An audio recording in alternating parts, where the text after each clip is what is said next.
placer acompañarles. Amén. Y deseando que hoy sea un día especial para todos los que estamos en este lugar, que podamos salir transformados de aquí. Bueno, no es necesario que ponga música de fondo, les agradecería que no, si es posible. Como siempre digo, me enternece y no quisiera que me enternezca si quiero decir algo que le pueda hacer duro, ¿no? Pero le cuento bien, Sergio contó un poquitito, conocí el Evangelio muy joven. Yo tuve, voy a decirlo así, aunque caiga mal en primera instancia, tuve la dicha de perder a mi padre a la edad de 11 años de edad. Y mi padre, yendo a una cuestión de salud mía, se va a llevar un estudio médico y muere de un paro cardíaco en el camino. Nunca regresó a casa a no ser su cuerpo en un féretro, porque en aquellos tiempos se acostumbraba a velar a los familiares en las casas. Y mi familia no tenía mucha opción tampoco si lo hubiese habido, y se veló mi padre en mi casa. Alguien dirá, ¿por qué dicha? ¿Por qué ella me dicha? Lo voy a ir explicando a medida que voy avanzando.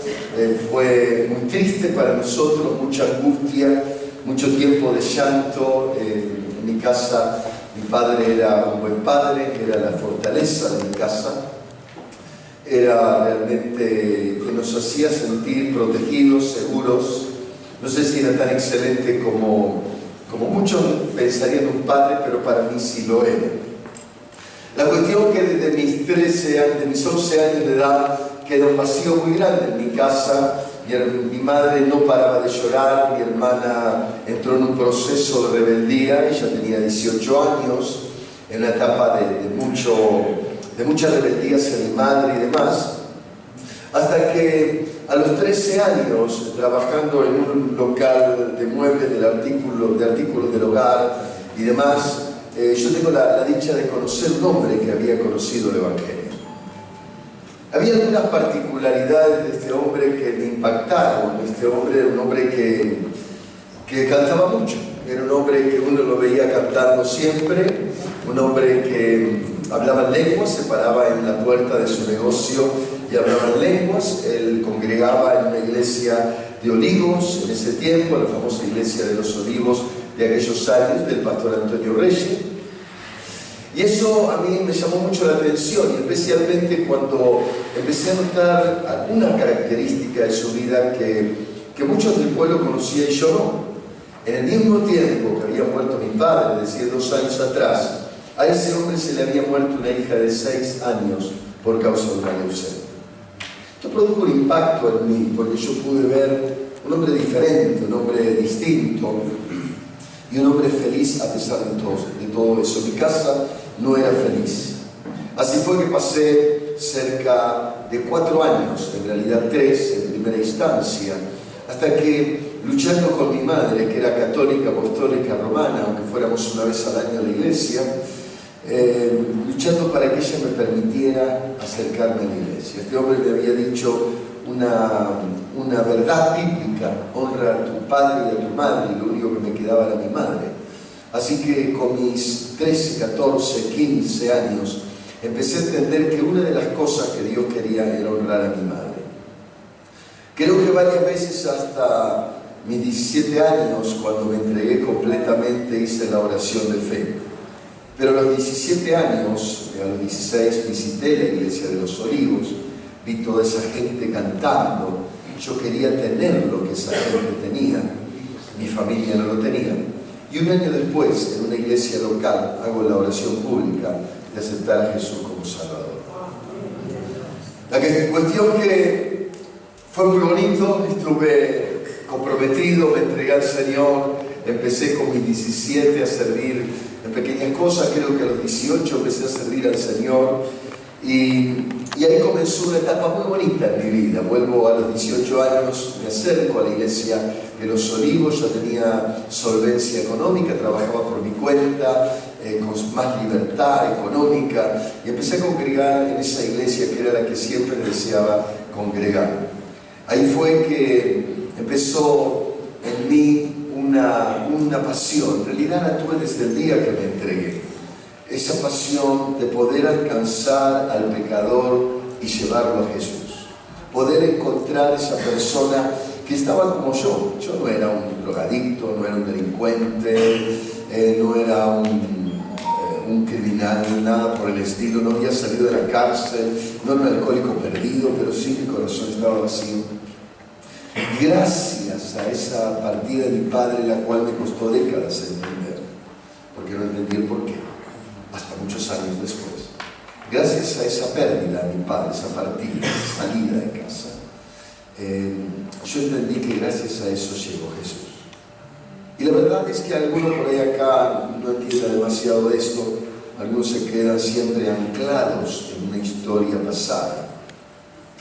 A mí me transformó la vida.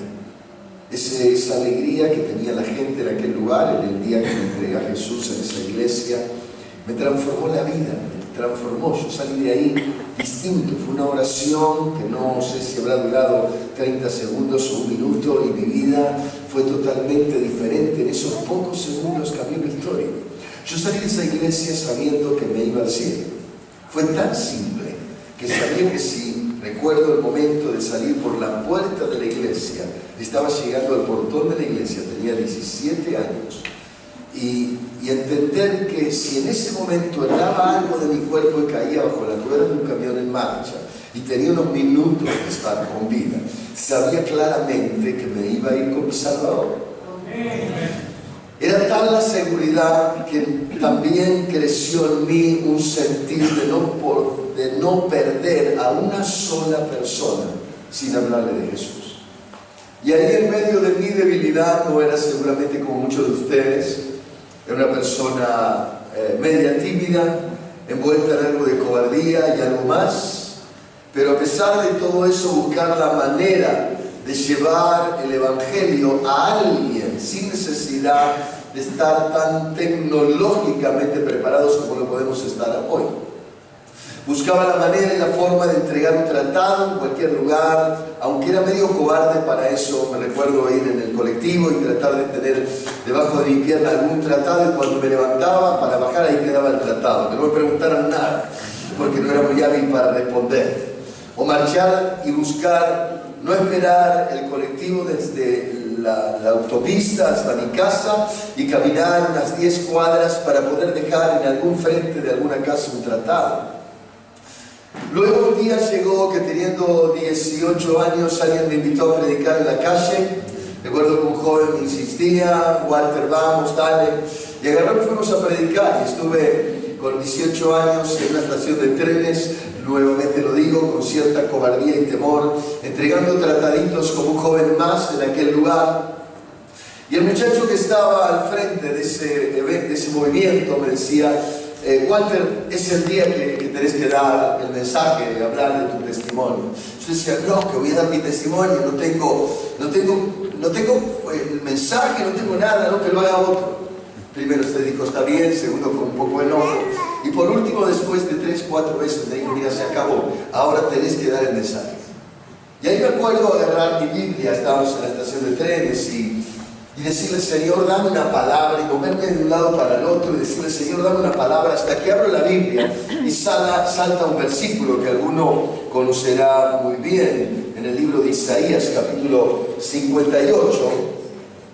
Y esa palabra dice lo siguiente, así: Isaías capítulo 58, dice: clama a voz en cuello, no te detengas, alza tu voz como trompeta, anuncia a mi pueblo su rebelión y a la casa de Jacob su pecado. Yo sabía que Dios me estaba hablando, lo entendí claramente, dije: Señor, ahora dame la gracia, lo entiendo. Y en el nombre de Jesús, cuando me llamaron a predicar, agarré, salí, empecé a marchar, y cuando abro la boca, mi voz no era la misma que tenía hasta el momento. Sentí tal cual mi voz como trompeta, no lo voy a olvidar jamás. Fue el principio de mis tiempos de predicador callejero. Desde ese día y por mucho tiempo no esperé nada más que predicar el Evangelio en algún lugar. No iglesia, no era común predicar en la iglesia. Es decir, nunca fui predicador en aquellos tiempos de iglesia. Tampoco fui el evangelista de plataforma. En realidad lo único que quería era llevar a un pecador a Cristo. buscar la manera de traerlo al Señor. Y así fue que lo hacía, era la forma, era el modelo para mí. Mi pastor hacía un llamado en cada culto que tenía, y en algunos casos 40, en otros casos 30, y hasta 50 personas o 60 pasaban al altar a aceptar a Jesús. Una iglesia con un pastor que tenía cerca de 80 años. Entonces así fue que nosotros también hacíamos lo mismo. La cuestión que un día me invitaron a predicar en un lugar muy peligroso, el Capital Federal. Y disculpen que comienzo con este testimonio. Me dicen, hay una persona que está mal y vive en una villa de emergencia en Capital Federal. Era un inmenso edificio, o 2 edificios, 2 torres, conocidas como el albergue Guarnes en aquellos años. Muchos de los que están aquí no habían nacido en aquel tiempo. Y así fue que nos fuimos al albergue Guarnes. Me fui. Allí había una joven mamá muy deprimida en un segundo piso. La verdad que no era un muchacho de villas peligrosas. Me crié en un barrio de clase media baja. Cerca de mi casa había una villa donde se tiroteaban siempre, y una villa no era para mí lo más fácil. Pero ahí había una persona. Y así fue que fui a aquel lugar, visité a esta persona, oré por esa persona y me retiré. A los pocos días nos avisan de que había gente que quería seguir escuchando. Volví de vuelta con otros 2 jóvenes, fuimos a predicar la palabra allí. La tercera vez también nos llaman por tercera vez.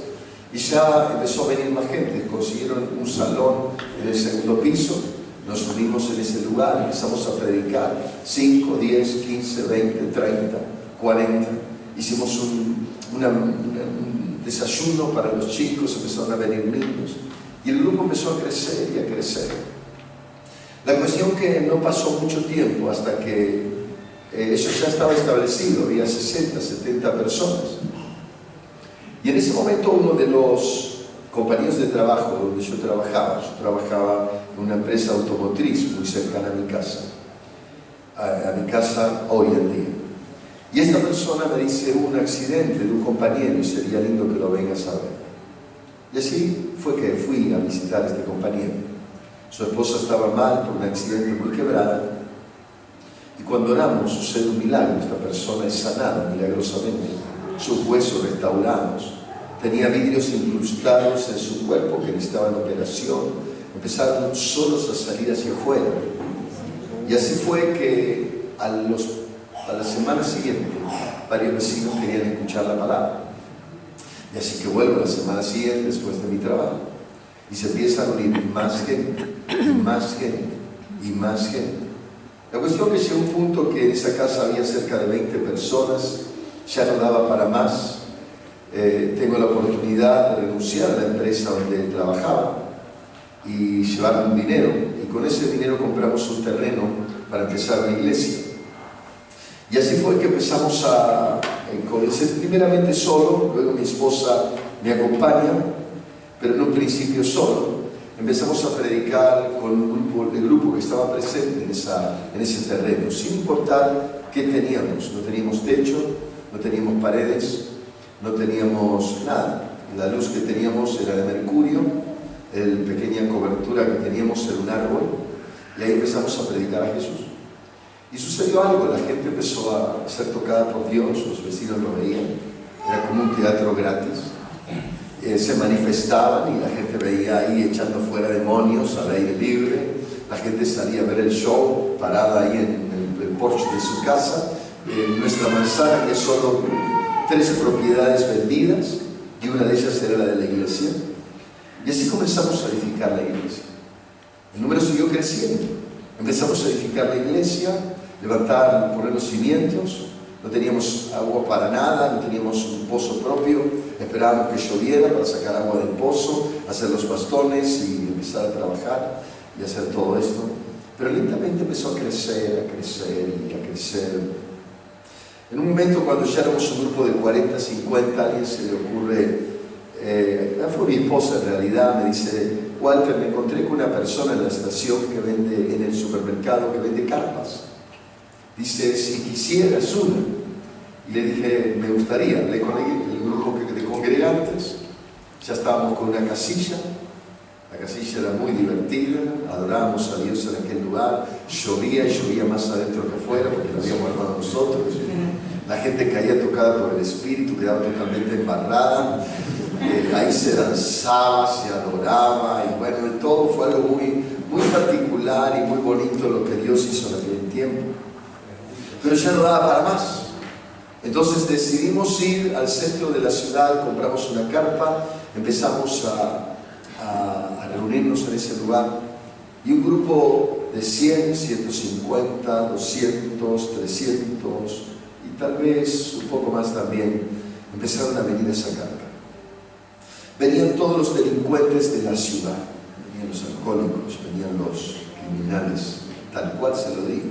Sacábamos las armas que ellos traían, les sacábamos las balas, les entregábamos las armas porque a veces se ponían muy severos, se manifestaban y notábamos que tenían un arma encima. Así eran nuestros cultos, llenos de gente armada.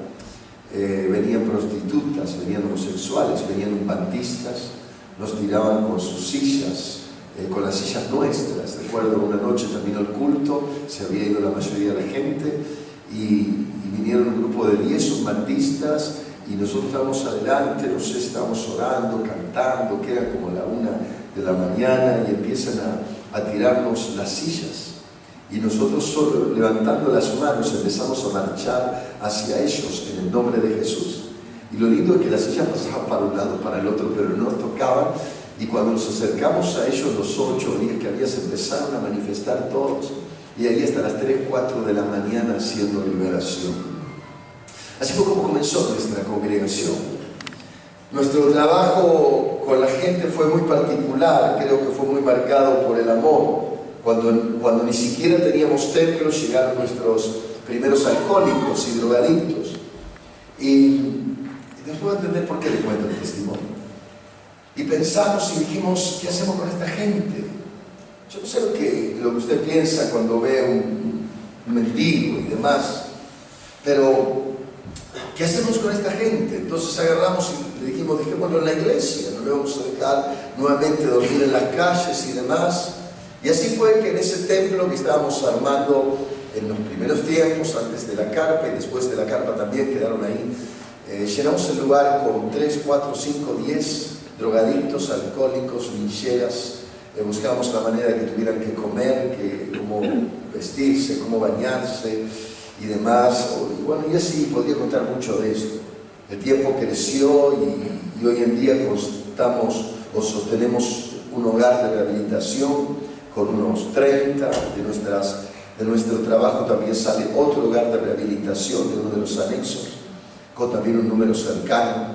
También trabajamos con niños, tenemos cerca de 30 niños que el gobierno nos manda y viven con nosotros, como los alcohólicos también, cada uno en su lugar. Y la iglesia ha crecido mucho. Hoy, recuerdo antes de estar en el lugar donde estamos, cuando compramos el terreno, yo podía ver algo en base a algo que también el Señor me dijo. El Señor me dijo que ahí donde está el cuerpo muerto vendrán las águilas. Y entonces traté de alguna manera que el cuerpo muerto siempre fuera muerto. Y cuando pasó el tiempo siempre vimos que la gente vino a la casa de Dios a buscar a ese Jesús que yo había encontrado en Jordan. Y hoy en día podemos ver algo que Dios me mostró, porque yo veía espiritualmente centenares de personas cruzar el puente de la autopista para llegar a la iglesia, y hoy poder ver eso un hecho. La iglesia empezó a crecer, edificamos un templo de unos 30 por 50, con aulas y demás a los costados, que son oficinas, aulas también de discipulado, y muchísima gente que empezó a venir. Primero empezamos con un terreno, no teníamos dinero más que para comprar, creímos que se podía hacer algo más. Lo cuento para inspirar. Y dijimos, ¿qué tenemos para hacer? No tenemos nada de dinero, no tenemos ni para pagar los hierros ni nada, pero sí tenemos la capacidad para hacer el primer pozo. Hagamos el primer pozo. Y empezamos a trabajar haciendo el pozo, y cuando hacíamos el pozo llegó el dinero para hacer la primera base, para comprar los hierros. Y luego otro dijo, y tengo para el cemento, y otro para la arena. Y lentamente estábamos haciendo la primera base, y empezamos por fe a hacer el pozo de la segunda y tercera base, y así fue apareciendo el dinero hasta edificar el salón que hoy tenemos. Como he dicho, primero empezamos con un terreno, luego con otro, los 4 terrenos. La cuestión es que la iglesia creció y estábamos cerca del año 2000 y pico, y en un momento Dios empieza a poner una carga en mi corazón, empieza a decir, no está bien la cosa. No sé si le ha pasado aquí a algún pastor. Estaba todo bien por dentro, cantábamos por dentro, la iglesia había crecido, mucha gente, la verdad es que estaba lindo, era una fiesta espiritual, la gente tocada por el Espíritu Santo y tanto más. Pero en un momento el Señor me dice, no está bien la cosa, acá no está bien la cosa. Y empezó a darme una frase bíblica que retumbaba dentro mío. Me decía, la luz en las tinieblas resplandece, la luz en las tinieblas resplandece. Y empezó una batalla dentro mío a entender que algo no estaba bien y que algo tenía que cambiar. Así fue que en el año 2014 decidimos poner en marcha, en acción, una campaña y salir a la calle. Y nos fuimos a buscar terrenos y conseguimos unas 4 hectáreas sobre la autopista. Y nos planeamos hacer una campaña ahí, parecía grande, con la capacidad para mucha gente. Y así fue, pero realmente fue un desafío grande. La luz en las tinieblas resplandece, la luz es donde hay mucha luz, una lámpara más aquí no va a cambiar nada, pero donde hay mucha oscuridad, una luz lo transforma todo. Y nos fuimos a ese lugar, y pusimos la plataforma, pusimos las luces, pusimos todo, y empezó a sonar el sonido. La primera noche vinieron cerca, y más según lo que porque contábamos perimetralmente el número proporcional de gente. La primera noche llegaron cerca de 4.500 personas. La segunda noche llegaron cerca de 6.000 personas. La tercera noche cerca de 8.000 personas. Y ya terminamos el domingo con un número cercano a 10.000 personas. Era sorpresivo. Pero seguimos los 17 días de campaña que tuvimos. Y era sorprendente ver la gente venir de todos lados a la campaña. Venía gente que hacía 20 años atrás me había escuchado predicando en la carpa, 20 años, y no había venido más a ser parte de la iglesia. Una de ellas tenía 13 años cuando le predicábamos y vino a la campaña y tenía 33. Estaba en el techo de su casa queriendo quitarse la vida, pensando en hacerlo, cuando escuchó la voz a casi 6 kilómetros de distancia de donde estábamos con la campaña, y se bajó, pidió un remis y se vino corriendo a la campaña, llorando, quebrantada, esta muchacha, para querer entregar su vida a Jesús.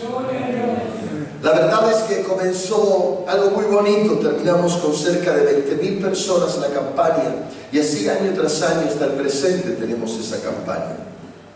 Y ahí es donde voy cerrando algunas palabras que tal vez impactaron, porque aprendí y entendí el porqué de esa locura divina de llevarse Dios a mi Padre. ¿Por qué dicha? Porque si en realidad Dios no hubiese trabajado llevándose a mi Padre y produciendo el dolor que produjo, y mi vida no hubiese sido tan sanada y transformada, yo no sería la persona que soy. Por lo tanto, puedo decirle que un día, estando en un culto con cercana edad de 40 años, estaba frente a la congregación y sentir a Dios diciéndome, por esto yo me llevé a tu Padre. Me lo dijo más de 20 años después. Me dijo, por esto. Y ahí había unas 1000 personas escuchando el mensaje, y yo le dije, Señor, con lágrimas le dije, no te equivocaste, y por tanto tiempo peleé con Dios. Yo no sé si le pasará a alguno aquí, pero Dios busca a alguien que entienda claramente el plan y que entienda el propósito de Dios. Yo le invito a abrir su Biblia ahora, que vayamos juntos a la palabra. Un versículo muy conocido por cada uno de nosotros, y sé que no tengo gran tiempo. Me gustaría que terminemos orando y adorando y buscando quebrantados en el altar. Hay una palabra conocida por cada uno de nosotros, el que es San Juan, versículo 3, verso 16. San Juan 3:16. Dice, de tal manera amó Dios al mundo que ha dado a su Hijo unigénito, para que todo aquel que en Él cree no se pierda, mas tenga vida eterna. Porque no envió Dios a su Hijo para condenar al mundo, sino para que el mundo sea salvo por Él. El que en Él cree no es condenado, pero el que no cree ya ha sido condenado, porque no ha creído en el nombre del unigénito Hijo de Dios. Vamos de vuelta, lo leemos juntos, si usted por lo menos lee conmigo el versículo 1. Dice: de tal manera, en voz alta, amó Dios al mundo, que ha dado a su Hijo unigénito, para que todo aquel que en Él cree no se pierda, sino o más tenga vida eterna. Invito que también busque conmigo otro versículo más. Ezequiel 22, 30. Y dice: busqué entre ellos hombre o mujer, persona, alguien, que hiciese vallado y se pusiese en la brecha delante de mí. Vuelvo a repetirlo, porque eso me pesa. Y busqué entre ellos alguien que hiciese vallado, que se pusiese delante de mí a favor de la tierra, para que yo no la destruyese. Y dice aquí: y no lo, ¿le gusta decirlo?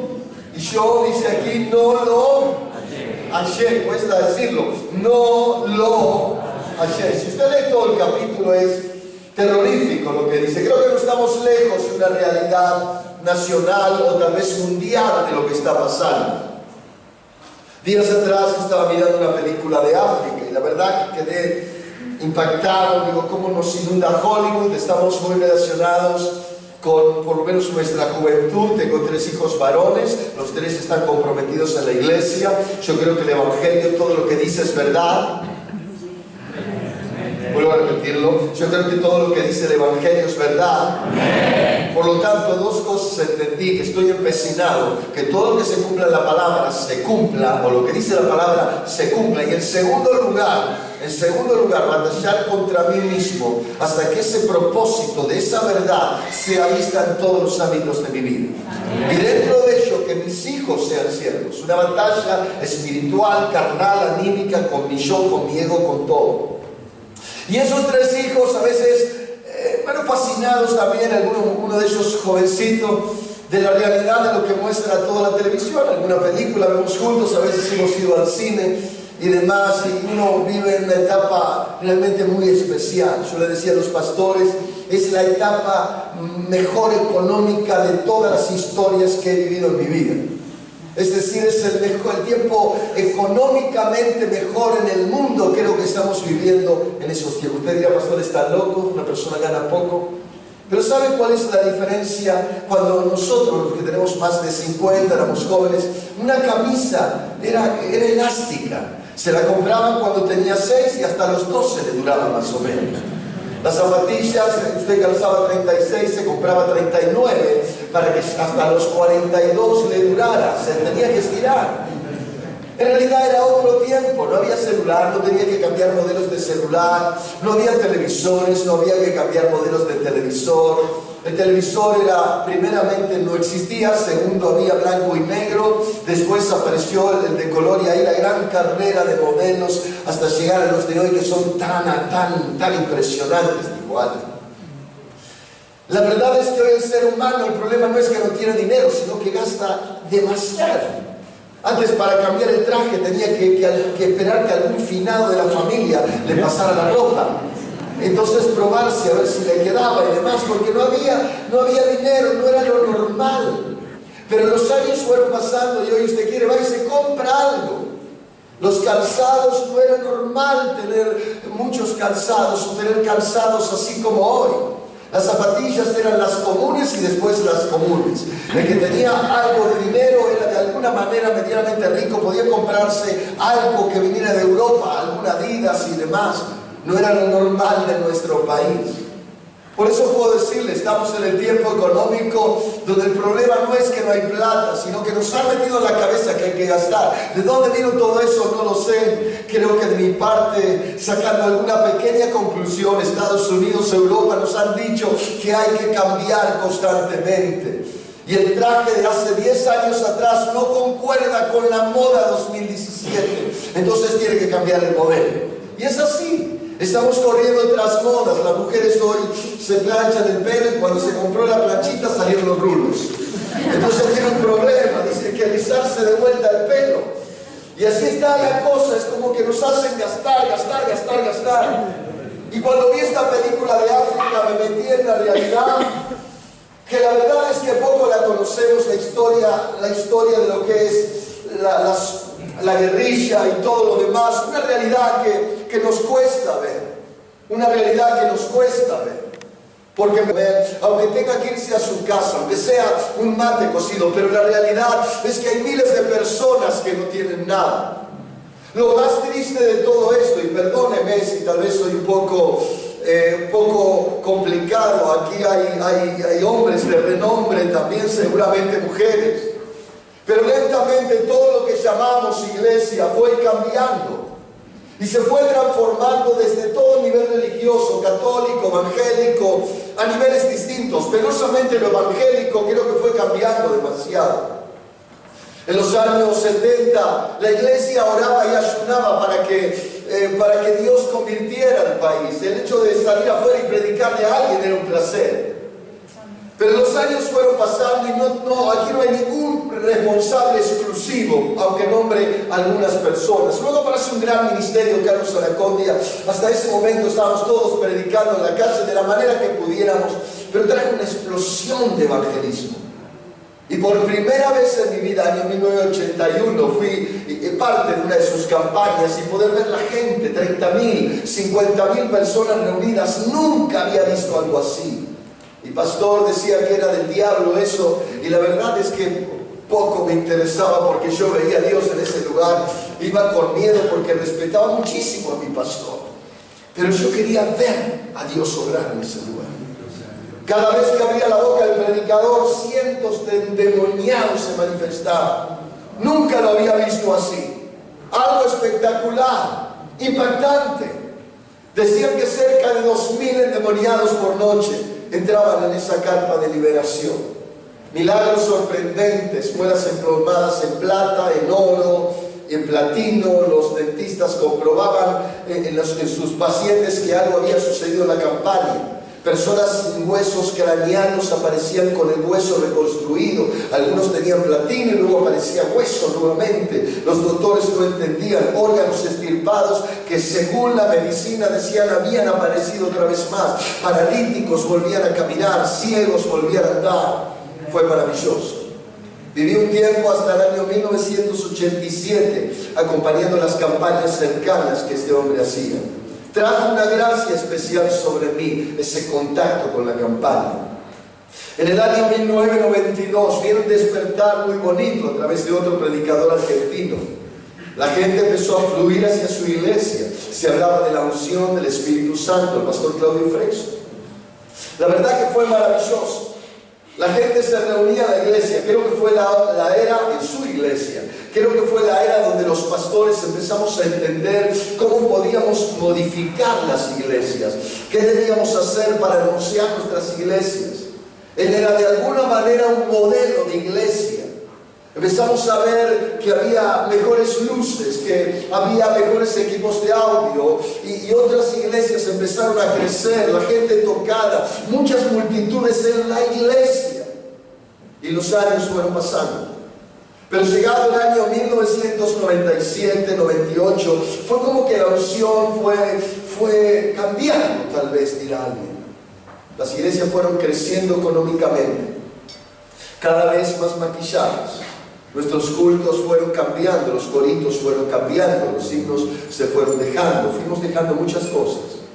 Los mensajes también fueron cambiando, cambiamos de algunos mensajes, del mensaje tan sencillo de pasar al altar, a otros mensajes tal vez más manipulantes, perdónenme la palabra así. Y la iglesia fue lentamente cerrándose. La iglesia que estaba en las calles dejó de salir a las calles. Nuestras plazas quedaron vacías de los evangelistas, los sencillos evangelistas que no aspiraban a micrófonos inalámbricos, los que solamente entregaban tratados. Y llegamos al punto donde nuestras plazas fueron inundadas por drogadictos, delincuentes, personas malas, donde ya las madres tipo 6 de la tarde o 5:30 tenían que salir de la plaza porque sabían que iba a venir otro grupo de personas a la plaza. A tal punto que también los evangélicos dejaron las esquinas y aparecieron grupos que prendían fuego en las esquinas para fumar y drogarse. Pero nosotros teníamos y tenemos nuestras fiestas en las iglesias.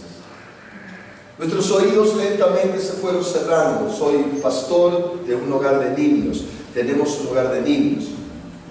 Muchas de mis niñas, y lo voy a decir así, y niños también, niñas de 1 año y medio, de meses, de 2 años, 2 años y medio, llegan abusadas por alguien muy cercano biológicamente.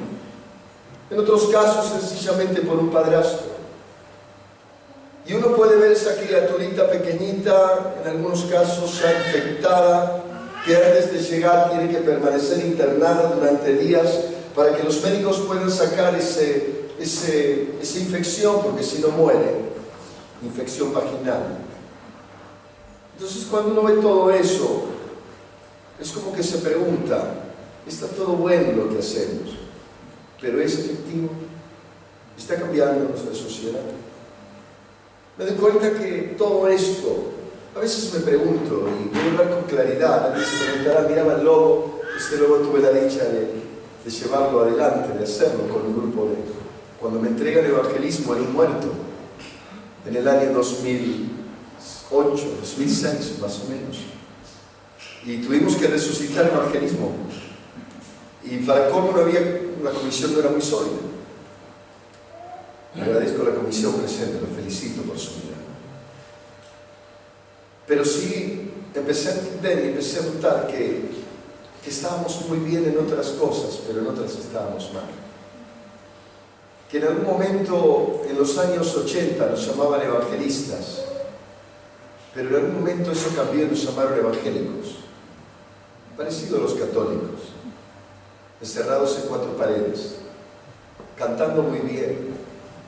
Hace poco escuchaba un CD de Marcos Witt del inicio, y cuando lo escuchaba el coro. Era pésima la voz de las coristas, pero hoy hemos perfeccionado mucho la cosa, mas no sé si Dios está en eso,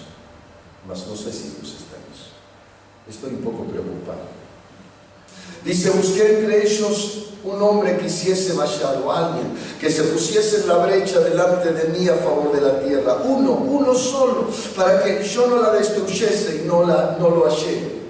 Otra versión dice, busqué a alguien que pudiera reconstruir la muralla de justicia que resguarda el país. Busqué a alguien que se pusiera en la brecha de la muralla para que yo no tuviera que destruirlo, pero no encontré a nadie. He buscado a alguien que sea un pacificador, a alguien que se interponga, mire, entre mí y el pueblo que voy a destruir, pero no lo he encontrado, no lo encontré. Me gustó la escena, le compartí a pastores, alguien que le dé espalda al pueblo y se va delante de mí diciendo, Señor, antes de destruir este pueblo, mátame a mí, Señor, desháceme, pero no los toques. Es como que hoy la sociedad ha cambiado de alguna manera el modelo, la sociedad evangélica, y no los señalo a ustedes, pero sí pasa, donde sí nos gusta estar delante de la gente y que nos vean bien, que nos vean importantes, bien parecidos, pero Dios sigue buscando a alguien que se ponga en la brecha. ¿Por quién? Por ese que está delante. Alguien que sienta lo que ellos sienten, alguien que sienta lo que siente esa prostituta que tal vez roba maridos o lo que sea, esa cretina, dirá una mujer abandonada, lo que sea, pero que alguien sienta la marca que le dejaron cuando tenía 2 años y la abusaron hasta los 15 y la marcaron de tal manera que vivió llena de odio, la pervertieron, la torcieron, la enfermaron, todo lo que sea, y se transformó en un animal social. Alguien que lo sienta. Alguien que se pare en la brecha, alguien que sienta lo que siente el drogadicto con un arma y hasta un criminal.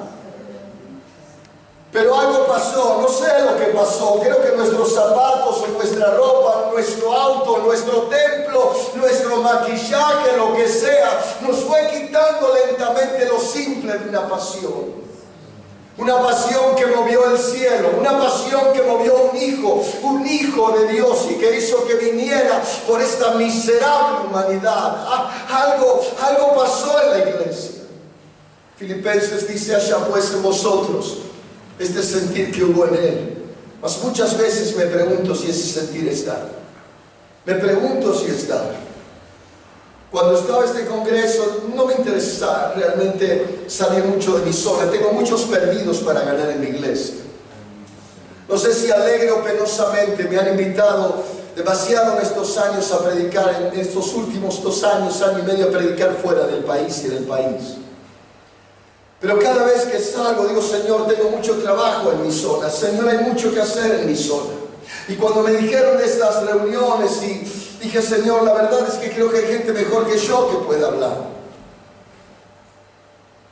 Pero sí, lo que espero es que no se levante una generación que no entienda, o más bien una generación sí que no entienda que la clave no está en la belleza de estas plataformas. La clave está que cuando salgas, la muchacha que te sirve no deje de escuchar que tú tienes un Salvador que cambia.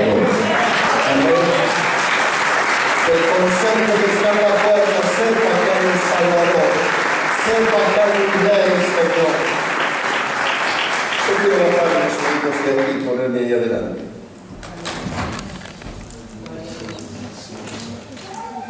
Creo que Dios está buscando más de lo que nosotros. Nos peleamos por lugares, nos peleamos por sitios, nos enemistamos entre nosotros. De alguna manera, permítame decirlo así. Es increíble, pero alguien dirá: ¿puede haber ministros evangélicos que están enemistados? Sí, claro que los hay. Ahora es lo que dijo Jesús. Jesús dijo otra cosa: que si el grano de trigo no cae y muere, no dará fruto. Entonces, ¿qué está diciendo? Que el egoísta tiene que morir, que el ladrón tiene que morir, que el avaro, el vanidoso tiene que morir, que tiene que acabarse. ¿Para qué? Para ser como Él, para amar como Él, para sentir como Él, para llorar como Él, para ponerse en la brecha como Él. Personas que sientan, eso es un evangelista, alguien que es como Él. Es más, déjeme decirle algo.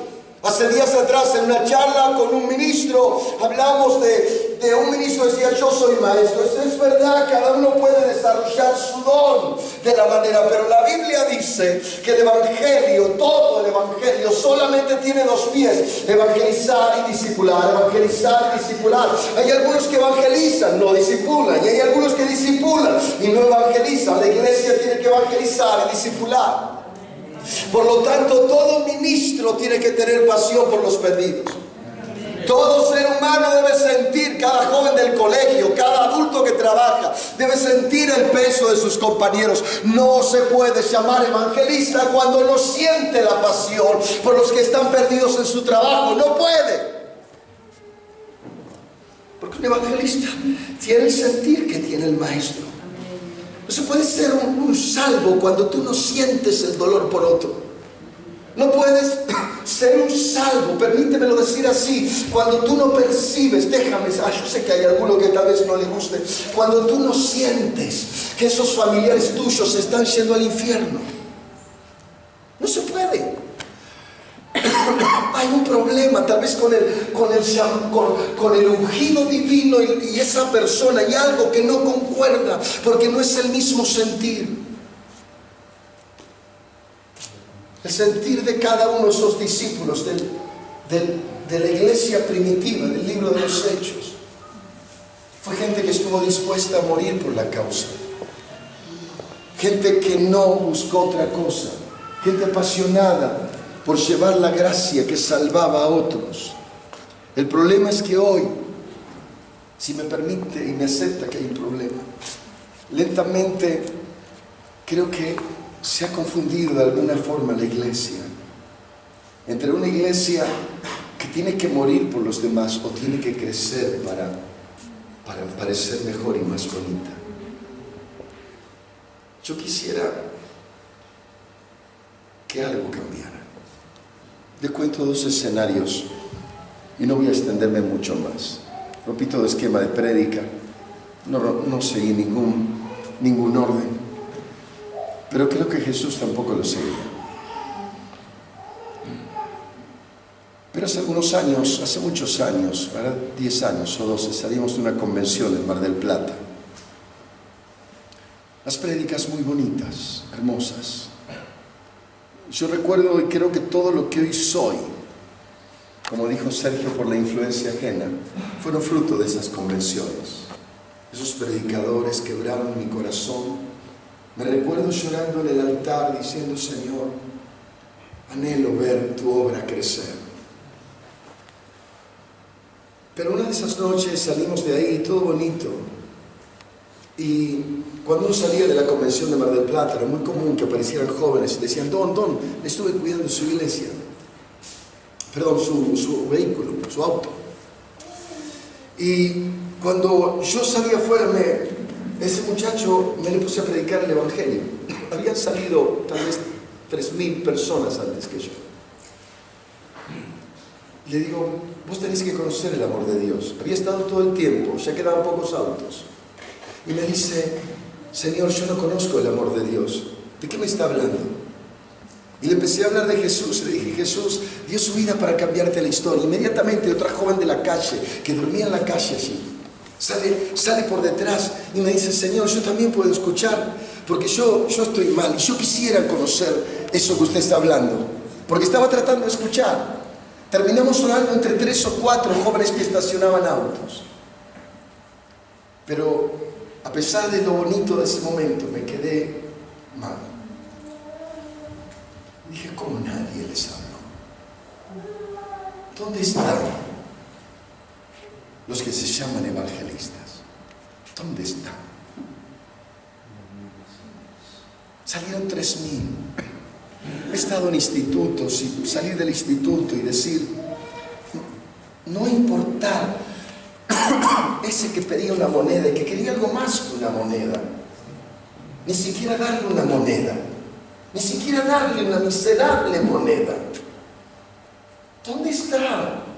Mas, como siempre digo, si hubiesen encontrado un pequeño caniche, se lo hubieran llevado a su casa, pero a ese ni una moneda. Y después dicen: Señor, yo quiero servirte, quiero honrarte, yo quiero, Señor, ser tu siervo. Pero a veces no concuerda lo que decimos con lo que vivimos. Yo quiero morir para que crezcas tú. La pregunta es: ¿verdad? ¿Qué es lo que quiere morir de ti? Estamos en un tiempo donde muchos buscan la fama. Basta que te inviten y te digan que eres el predicador para sentir un orgullo santo, dijo él. Pero tal vez desde el momento que te invitan hasta que llega ese día, ni uno pudo escuchar el Evangelio a través de tu boca.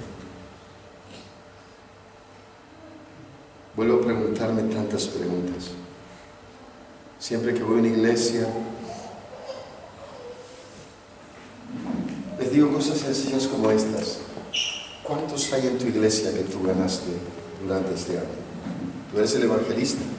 Una persona vino y se me paró hace un tiempo, me dijo: yo soy evangelista, pastor, cuente conmigo. Le digo: quiero hacerte una pregunta. Y no sé si te animas a contestármela. ¿Cuánto hace que no ganas una persona? Porque si no ganas una persona, no trabajas en uno y esperas que yo te dé el micrófono, de Dios está complicada la cosa.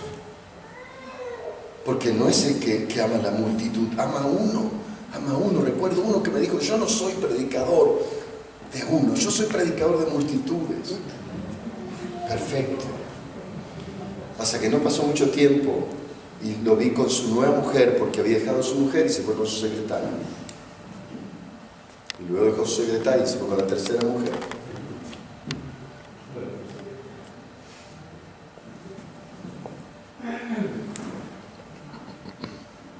Yo quiero invitarte puedes cerrar tus ojos, por favor.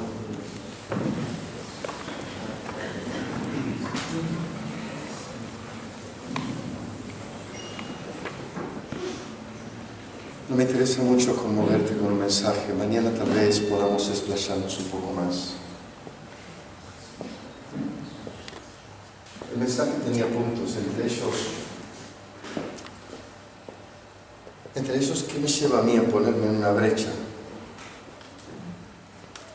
Busqué a alguien que se pusiese en la brecha. Primeramente, alguien que siente lo que el otro siente. Yo cuando salí a llevar el Evangelio a un perdido, era porque necesitaba que alguien encontrara lo que yo había encontrado.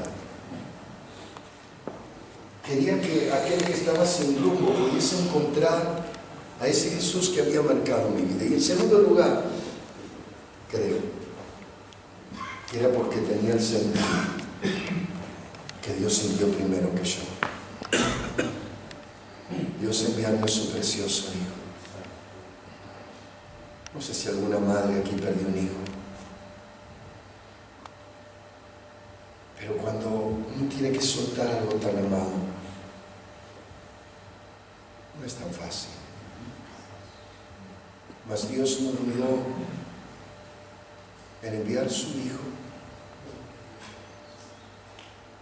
Haya pues en vosotros ese sentir.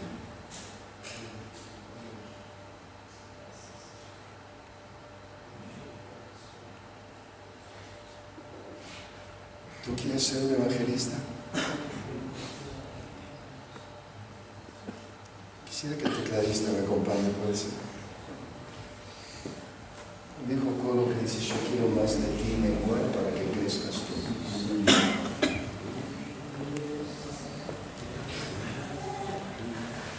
Trate de mantener sus ojos cerrados. Si quiere pararse, lo puede hacer.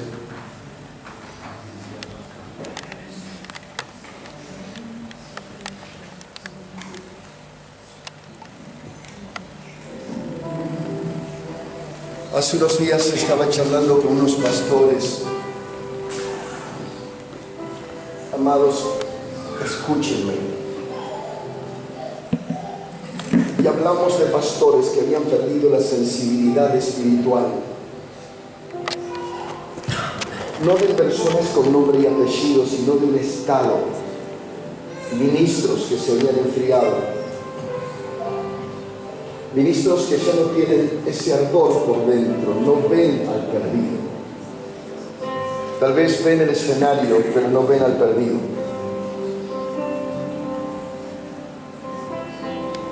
Y yo les decía a estos pastores: a mí no me preocupa tanto cómo están ellos, sino cómo estoy yo, cuán lejos estoy del punto que debería estar. Porque tal vez, y casi un hecho lo afirmo, que los años han pasado, las ocupaciones, las responsabilidades, donde Dios me ha coronado con favores y misericordias, ha mandado ángeles cerca de mí que me guarden en todos los caminos, ha hermoseado una mesa delante de mí, me ha dado una hermosa familia, tengo 3 hijos espectaculares. Me siento honrado, me ha vestido, me ha dado pares de zapatos, me ha permitido moverme cómodamente. Mi auto no pierde aceite, ya mi auto tiene ciertas comodidades. Pero cuando pienso en mis hijos, Señor, estoy tan cerca de ser ese apasionado que un tiempo fui. O tal vez lentamente me voy deslizando a ese grupo que cuando oran, ya no oran. Aquel que cuando todos están quebrados, llorando, ya no se arrodilla, ya no se quebranta. Me voy lentamente cantando coros que repito por costumbre, que no siento nada. Yo soy el predicador. Señor, no quiero eso, quiero llegar al punto en que pueda ser como tú.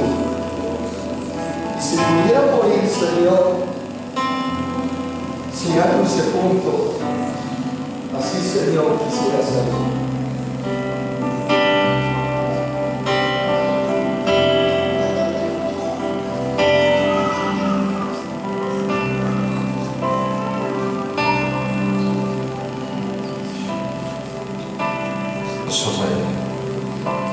Show, give us the day.